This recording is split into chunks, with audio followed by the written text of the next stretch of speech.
you hear our amen in there? We just said a little loud prayer as a team. In this Holy Week, President Trump and the First Lady are joining in prayer with Christians celebrating the resurrection of our Lord and Savior, Jesus Christ. On Wednesday, the President will host an Easter lunch in the East Room with faith leaders across the country to celebrate Holy Week. With respect to the ongoing major combat operations in Iran, Operation Epic Fury is moving ahead successfully and according to plan. With each passing day, the United States military is increasing its advantage over the terrorist Iranian regime. More than 11,000 enemy targets have been struck to date, each strike further crippling the regime's offensive and defensive capabilities and creating more leverage for the United States and our allies. Compared to the start of the operation, Iran's ballistic missile and drone attacks are down by roughly 90%. The United States is also decimating the Iranian regime's navy. We have destroyed more than 150 of their naval vessels so far, including 92% of their largest vessels. The Iranian Navy has no vessels operating in major regional waterways and no ability to project naval power, which is why they've been assessed as combat ineffective. Our military continues to obliterate Iran's defense industrial base, with nearly 70% of their missile, drone, and naval production facilities and shipyards damaged or destroyed thus far, significantly reducing their ability to pose future threats in the region. U.S. and Israeli joint forces control the skies and have asserted air dominance over Iran, completing more than 11,000 successful combat flights thus far. The trend remains clear. The United States is conducting more intense, targeted strikes with devastating combat power with each passing day to destroy the threat posed by the Iranian terrorist regime, as President Trump sought out to do a month ago. It's no surprise that we are seeing the remaining elements of the regime become increasingly eager to end the destruction and come to the negotiating table while they still can. Despite all of the public posturing you hear from the regime and false reporting, talks are continuing and going well. What is said publicly is, of course, much different than what's being communicated to us privately. As a result, President Trump issued a 10-day pause to postpone planned strikes on Iranian power plants and energy infrastructure. This remains a truly once-in-a-generation opportunity for the regime to make a good deal with the United States, permanently abandon their nuclear ambitions, and stop acting as the world's leading state sponsor of terrorism. If the Iranians reject this golden opportunity, the greatest military in the history of the world continues to stand by to provide President Trump with every option available to ensure this regime continues to pay a grave price. One way or another, Iran will no longer have the credible ability to threaten the United States or our allies, which is, of course, the overall objective and mission the president set out when he launched Operation Epic Fury. Unfortunately, even as President Trump is working hard every single day to protect the United States from foreign enemies, Democrats on Capitol Hill have failed to do the same here at home by keeping the Department of Homeland Security unfunded. Over the past 6 weeks, Democrats in Congress have pushed our air travel system to its breaking point and inflicted massive pain on Americans with their reckless political games. 500 TSA officers quit their jobs. Thousands more were calling out sick at record rates due to the lack of pay. This resulted in security wait times exceeding 3 hours at major airports across the country, creating nightmares for millions of Americans. Overall morale among TSA staff plummeted as well, all of this creating an unacceptable heightened security risk. Because of the Democrats' unwillingness to do their basic job of funding DHS, President Trump determined that these circumstances constituted an emergency, compromising American security. That's why last week he accordingly signed a presidential memorandum directing the Secretary of Homeland Security to work with the Director of the Office of Management and Budget here at the White House to use those funds with a reasonable and logical nexus to TSA operations to provide TSA employees with the compensation and benefits that would have accrued to them but for the Democrat-led DHS shutdown. This bold and necessary action by President Trump will ensure our TSA workers receive their hard-earned paychecks. It should not have come to this point, but President Trump will always do what's right by the American people, and he found a way to do that to get TSA paid. Ensuring that these federal workers who perform critical public safety responsibilities can feed their families, pay their rent, and show up to work is something the president was honored to do. But this moment should be an eye-opening one for the American people. Let's be clear about what is happening. Democrat members of Congress are more than happy to put your safety at risk because they oppose the president's administration and his administration's efforts to enforce our nation's immigration law. Democrats refuse to fund ICE because they want millions and millions of illegal aliens to pour into the country just like they were under the Biden administration. They want murderers and rapists and thugs to remain in your communities rather than be removed by ICE and Border Patrol agents. The Democrats created this mess. They are the reason for long lines at airports and tens of thousands of employees going without pay. Once again, President Trump is cleaning up their mess because he cares more about the American people than destructive, petty, partisan politics. With that, I will take your questions today. Here in our new media seat, we have Wyd Lyman. Thank you for being here. And why don't you kick us off? Thank you. Happy Easter. Thank you. You as well. 2 questions for you. Thank you. There are some concerns the administration is starting to change its position on deportations, border enforcement, possibly asylum policies. What would you say to Americans that are somewhat concerned that the shift has happened? Sure. Well, while there has, of course, been a change in leadership at the Department of Homeland Security with former Senator, now Secretary Mullen, joining the president's cabinet, I can assure the American people there has not been a change in policy. It has always been the policy of this president and this administration to deport the worst of the worst illegal alien criminals from our communities. That's something I know Secretary Mullen remains wholeheartedly committed to doing. And it's something that is overwhelmingly popular with the American people. And it's something that is necessary to protect our homeland and to prevent deaths of Americans in our country. Just last week, Sheridan Gorman, a young woman in Chicago, was shot and killed on the street walking with her friends outside of her university by an illegal alien from Venezuela who had no right to be here in the first place. And it's despicable that Democrats are currently defunding the department that's responsible for removing illegal aliens like that. And I would also add it's despicable that the lack of coverage of this young woman's case, of her life, and the way that it was tragically cut short. I saw a survey over the weekend that I'd like to bring to all of your attention. This is the media coverage of the case of Sheridan Gorman. You have ABC News has spent 1 minute and 19 seconds between 2 days when this case was first alerted. You have CBS, 2 minutes and 1 second.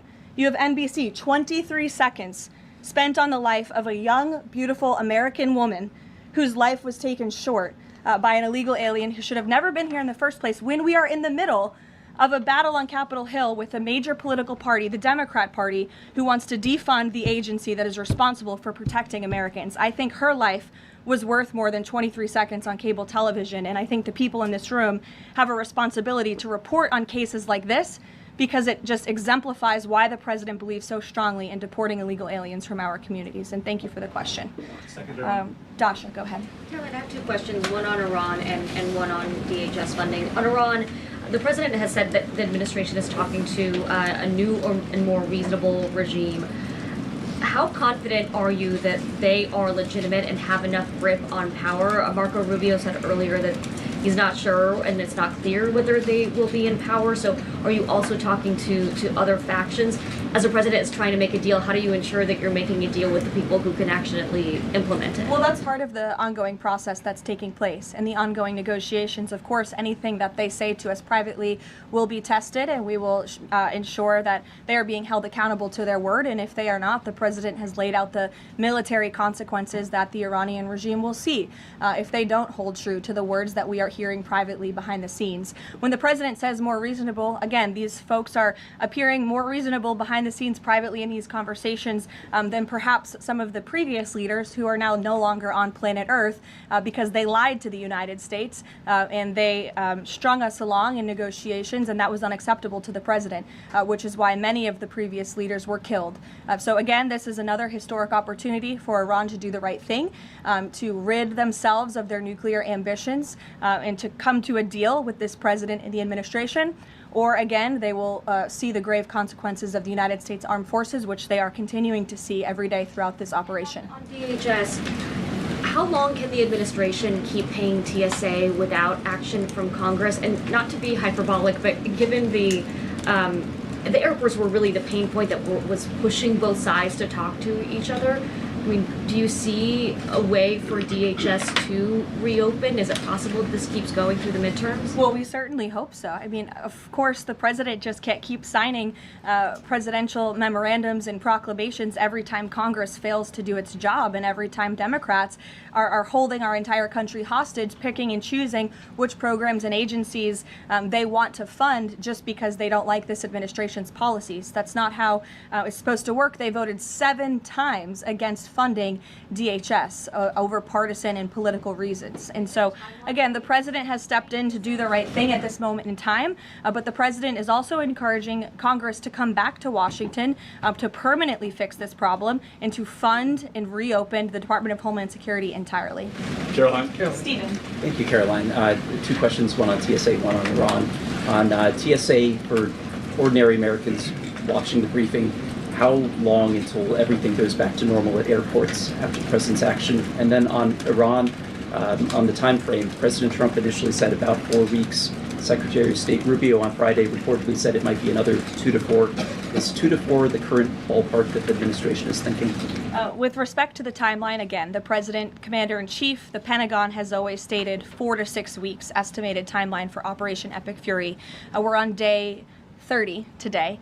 So again, you do the math on how much longer the Pentagon needs to fully achieve the objectives of Operation Epic Fury, which I will reiterate: destroy the Iranian Navy, destroy their ballistic missiles, dismantle their missile and drone production infrastructure, significantly weaken their proxies throughout the course of this operation, and then, of course, preventing Iran from ever obtaining a nuclear weapon. To your first question, Stephen, about TSA and airports, nothing will be truly normal again until Democrats do the right thing to fund this agency fully. Again, the president has stepped in the meantime to do what's right to end this crisis that we've had at air travel and at airports across the country in the meantime. But again, Congress needs to come back. Democrats need to fund the Department of Homeland Security so we can formally and fully get these great employees paid long into the future. Caroline. Jonathan. Thanks a lot, Caroline. 2 questions regarding the financial costs of the war. Back during the Persian Gulf War, 1990, 1991, Arab countries paid for the vast majority of the cost of the war. Kuwait, Saudi Arabia, the UAE. Who's paying for the cost of this war? Will those Arab countries step up to do just that? Well, I think it's something the president would be quite interested in calling them to do. I won't get ahead of him on that, but certainly it's an idea that I know that he has, and something that I think you'll hear more from him on. And then secondly, the cost of diesel is averaging at $5.38 a gallon right now. What's the message from the Trump administration to truck drivers who are dealing with those high fuel costs right now? Again, we understand, we hear you, we see you. We are fully tracking this short-term fluctuation in oil and in diesel prices. And that's why the president and the administration have continually announced robust actions to provide stability in the global energy market. As you know, political risk insurance, one of those actions, allowing countries to purchase sanctioned oil just to increase the supply. In the meantime, we've worked to release 400 billion barrels of oil and refined products as well. We issued the 60-day Jones Act waiver. All of this has, with the goal of increasing supply to create stabilization in the market in the meantime. But the overall message, as we've repeatedly stated, is, again, these are short-term actions and short-term price fluctuations for the long-term benefit of ending the threat that Iran poses to the United States of America, our troops, and our allies in the region, and ensuring that this regime can no longer control the world's free flow of energy through the Strait of Hormuz, which is something the administration continues to tackle day by day as well. Jennifer. Just 2 questions. Which Jennifer? I'll go to both of them.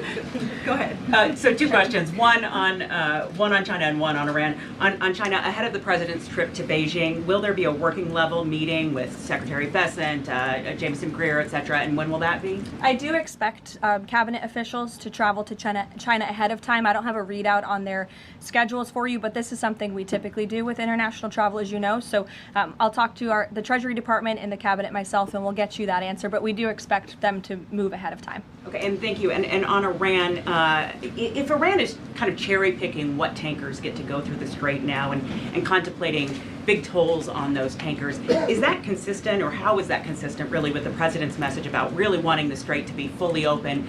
Does the administration support a regime or system where Iran is effectively charging tolls on these vessels to access? That's not something we support, and I would reject that they are cherry picking. In fact, as you know, these tankers that are moving through, the 10 that were previously announced and now the new 20, the announcement of 20 additional tankers, which we expect to see over the coming days, are a result of the direct and indirect talks that are taking place between the United States and Iran. So you wouldn't have seen those tankers if not for the president's diplomacy and his team engaging on this matter, which we expect that compliance moving forward. And it's, again, something that we're working on very closely. Sure. And behind the tank in the back right there, you put up your hand very excitingly. Go ahead. Hannah from News Nation. Thank you. Thanks for taking my question. I have two for you real quick. There are reports that Republicans are weighing cuts to health care in order to make way for that $200 billion for the Pentagon and Operation Epic Fury. Is that a trade-off that President Trump supports? I've seen these reports. I haven't spoken to the president about it, nor have I heard this being discussed in any high-level meetings here at the White House. I don't want to weigh in definitively because I just haven't heard that being discussed here in the West Wing. And then secondly, I know President Trump says we're ahead of schedule in achieving his military objectives in Iran. He laid out that 4 to 6 week timetable for this conflict, and we're now within week 5. So how do you square kind of those two? Well, 4 to 6 weeks estimated timeline. Again, you just said we're on day 30 of the operation.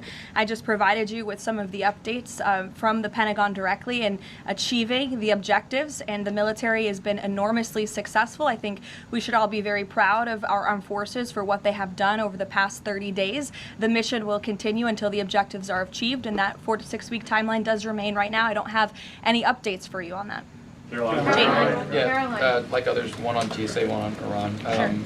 On Iran, I know it's tough to engage in hypotheticals, but I feel like this is one that you could engage in. If the president does seek... Probably not, but if the president does seek, or the United States seeks a ground war, does he intend to get congressional authorization of that march? Look, the president has been asked about boots on the ground or alleged ground operations various times. He's obviously declined to rule them out. It's the Pentagon's job to provide maximum optionality to the president. It does not mean he's made a decision, nor would he ever notify the media of such decision as not to tip off our enemy. With respect to abiding by Congress and the rule of law, that's something the administration will, of course, always do. And it's something that we have great respect for Congress. The president does with military operations. In fact, prior to the launch of Operation Epic Fury, as you know, the administration gave a courtesy notice to Congress in the Gang of Eight, and top-level administration officials and cabinet secretaries have gone to Congress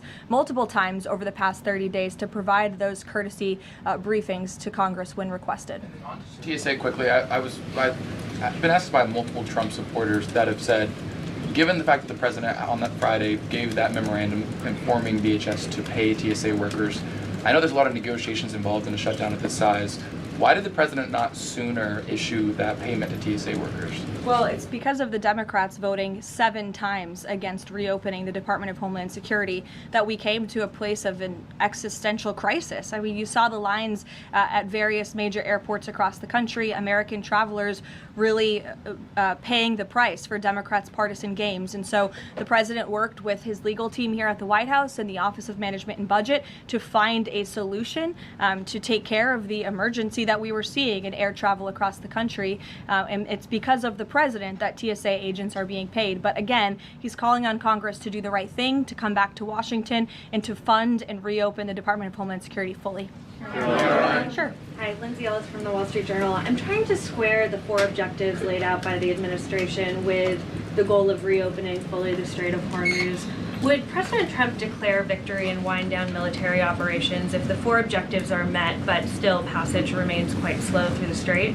Look, as I've said repeatedly and as the president has laid out, the objectives of Operation Epic Fury are as follows: destroying the Iranian Navy, destroying their ballistic missiles, dismantling their defense industrial infrastructure that produces those weapons that have long threatened the United States and our allies, and then, of course, preventing Iran from ever obtaining a nuclear weapon. The full reopening of the strait is something the administration is working towards, but the core objectives of the operation have been clearly defined for the American people by the Commander-in-Chief. Garrett. The president posted this morning about his threat that on leaving Iran, he said we might be blowing up and completely obliterating all of their electric generating plants, oil wells, Harg Island, and possibly all desalinization plants. Under international law, striking civilian infrastructure like that is generally prohibited. Why is the president threatening what would amount to potentially a war crime with the U.S. military? And how do you square that with the administration repeatedly saying that the U.S. does not target civilians? Look, the president has made it quite clear to the Iranian regime at this moment in time, as evidenced by the statement that you just read, that their best move is to make a deal, or else the United States Armed Forces has capabilities beyond their wildest imagination, and the president is not afraid to use them.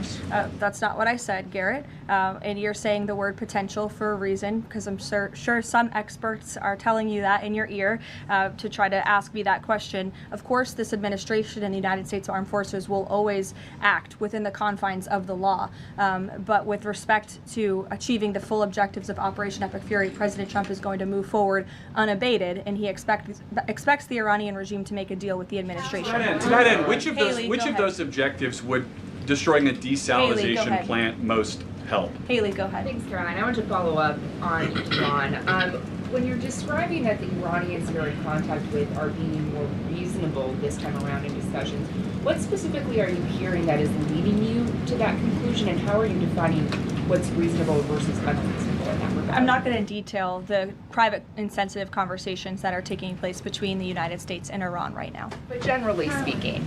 Generally speaking, the president gave you the answer. What we're hearing from them is more reasonable. They have agreed to some of the points the United States laid out, as the president said last night aboard Air Force One. But again, as for the specifics, as these negotiations are ongoing, we're not going to broadcast them to the world unless the president chooses to do so, which he has the full right to do as the leader of the free world. On Cuba, the president threatened to tariff any country that would send oil to Cuba, but now the U.S. is letting this Russian tanker to Cuba. Is this a policy change, or is he willing to let more tankers into Cuba now?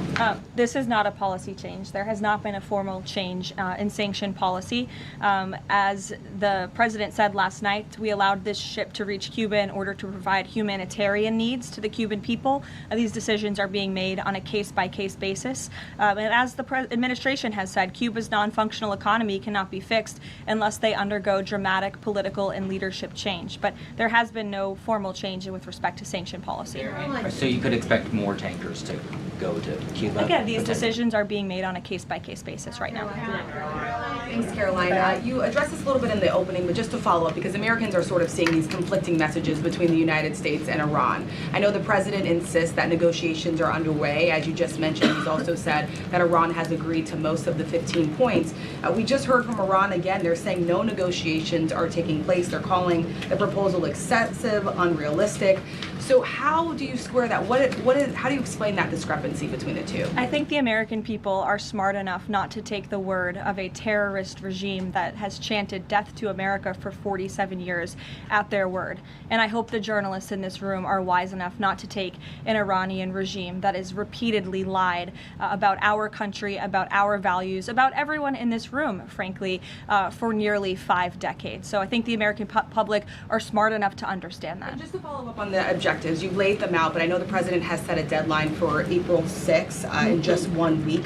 What does the president need to see to not move forward with those strikes by April 6th? Well, I think he said it in his Truth Social post this morning. He wants to see a deal over the next 10 days. That timeline is waning, several days left, and we'll see. I won't get ahead of it. We'll see what happens in the end of the 10-day period.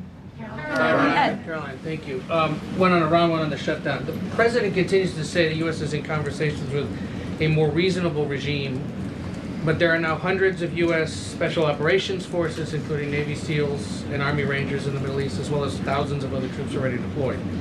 So is he trying to end or intensify the conflict? The president is focused on achieving the objectives of Operation Epic Fury. With respect to forces that are on the ground in the Middle East, it's the job of the Pentagon to create maximum optionality for the commander-in-chief. It does not mean the president has made any additional decisions. Again, he remains focused on ensuring that the Pentagon continues to achieve the objectives of the operation that was launched 30 days ago, and we're well on our way to doing that. So if an American sitting at home hearing him say, I want to talk, but I keep seeing them send troops to that region. What are they to make of what's going on? There's two tracks here. The president has always said that diplomacy is his #1 option and priority. Again, he tried earnestly, in good faith, to engage in diplomacy with the Iranian regime prior to this operation being launched in the first place. He wanted to strike a deal, and he sent his top negotiators to do so. They spent extensive amount of time and effort trying to strike a deal, and unfortunately, the previous regime, again, many of those leaders no longer with us here on Earth because they faced the consequences of the United States military. So if there's ever a chance for a deal, again, the president is open to listening, but it does not deter him from focusing on the military objectives that he set out 30 days ago and that our military is continuing to achieve day by day. On the shutdown, he signed the national emergency order last Thursday, making sure TSA officers will be paid. There's still other civilian DHS employees, however, who are not being paid. Yes. He signed something similar to ensure they also get paid? Look, the president will always look into ways that we can make sure that the American people are being taken care of and doing what's right by the American people. But again, it's ridiculous that the president even has to go to the length of working with the legal team and the Office of Management and Budget to identify these funds. It is the job of Congress to fund these agencies. And Democrats in Congress have voted 7 times against funding the Department of Homeland Security. Congress should come back and they should get it done. The president, again, made the decision to prevent this existential crisis we were seeing at our nation's airports across the country that was only going to get worse, and that's why he wants Congress to do his job. Thank you, Caroline. Since you mentioned, I'll go to you as well. Okay, you're welcome. Since you mentioned Easter and prayers, I wanted to ask you about something the Pope said yesterday. So Pope Leo said yesterday, and I quote him, "God does not listen to the prayer of those who wage war." Can you comment on that? I think our nation was a nation founded 250 years ago almost on Judeo-Christian values, and we've seen presidents, we've seen the leaders of the Department of War, and we've seen our troops go to prayer during the most turbulent times in our nation's history. And I don't think there's anything wrong with our military leaders or with the president calling on the American people to pray for our service members and those who are serving our country overseas. In fact, I think it's a very noble thing to do. And if you talk to many service members, they will tell you they appreciate the prayers and support from the Commander-in-Chief and from his cabinet. Caroline, thank you. President Trump told the New York Post that a response is coming shortly to Tehran attacking Israel's largest oil refinery. Is there a timeline on that? Is that tied to the success or not of the negotiations? I don't have any updates for you on the president's comments. Still consider the IRGC in control of Iran? Well, look, as Secretary Rubio said today, the leadership is very fragmented. We have really neutered their intercommunication systems, and that's part of this process of diplomacy to continue figuring out exactly who's in charge. I know they appointed a new Ayatollah, haven't seen or heard much from him, and so that's part of this diplomatic process that's underway right now. I'll take a few more. Solon. Thank you. You listed the described humanitarian reasons for allowing that oil tanker to reach Cuba. Just to clarify, why was the administration okay with Russia sending that oil to Cuba and not other nations? Look, again, this was a decision. It'll continue to be made on a case-by-case basis for humanitarian reasons or otherwise, but there's been no firm change in our sanctions policy. President Sheinbaum of Mexico also said that Mexico is exploring different ways to restart some of those shipments to Cuba. Is the administration okay with that at this time? Again, there's been no change in our sanction policy. We still reserve the right to seize vessels if it's legally applicable that are headed towards Cuba and that violate the United States sanction policy. But of course, the president and the administration also reserve the right to waive those seizures on a case-by-case basis. And to clarify, just any more Russian oil tankers going to be allowed to reach Cuba at this time? I know you say case-by-case, but for the case of Russia, is it pretty much green light right now? No, that's not what I said. It's a case-by-case basis. Sure, Jeff, go ahead. Switching topics, the president has always attended CPAC. He did not this year. Why did he not attend, and does he believe CPAC is becoming less relevant? No, I don't think he believes that at all. In fact, he loves CPAC and has a very good relationship with the great people who run it, Mercedes and Matt Schlapp. It was just simply for scheduling purposes this year, with it being in Texas. It was best for the president's schedule and what he has on his plate right now not to go. Carolina. Michael. Thank you, Caroline. If and when Michael. a deal is finalized with Iran, how does the U.S. provide protection to who it's negotiating with to ensure that they can carry out the president's peace plan? Again, that's something I'm sure our national security team is discussing. I don't have anything for you on that today. The ballroom. Can you tell us more about this massive military complex underneath the president's new ballroom? I cannot tell you more about that, actually, as a matter of fact. However, the military is making some upgrades to their facilities here at the White House, and I'm not privy to provide any more details on that at this time. Caroline, go ahead. Reagan. Thanks, Caroline. Question on the Middle East and then a question on Antifa. Netanyahu said Sunday that Cardinal Pizzaballa will be able to hold services for Palm Sunday in the Church of Holy Sepulchre after he was initially blocked by Israeli police. Did anyone from the administration or the president call over to Israeli officials to assist the cardinal in this? Yes, I did speak with Secretary Rubio this morning, and we did express our concerns with Israel with respect to these holy sites being shut down. We want worshipers to be able to access these holy sites. Of course, safety is a top priority, but we understand Israel is working on those security measures to reopen the sites throughout Holy Week, and that's something that we're appreciative of. Antifa. In Texas, 9 people have been convicted by a federal jury on domestic terrorist charges connected to Antifa. The White House has previously indicated that you guys are investigating Antifa, who's funding them, who's leading them. Can you provide an update on how that investigation is going, and do you think we're going to see more charges against people connected to Antifa? Well, I do know that there was an entire task force that was set up, an interagency task force to focus on the threat of Antifa, which, as you know, Reagan, this president declared a domestic terrorist organization rightfully, and we will continue to look into it. I don't have any updates on those specific investigations, but I'd be happy to have my team get those over to you today, as this continues to be of the utmost importance to the president and his domestic policy agenda. Caroline, JJ.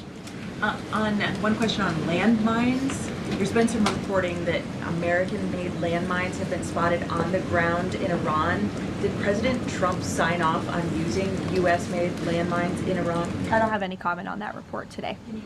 Caroline, whether they're being used at all? I don't have any comment on that. Karen.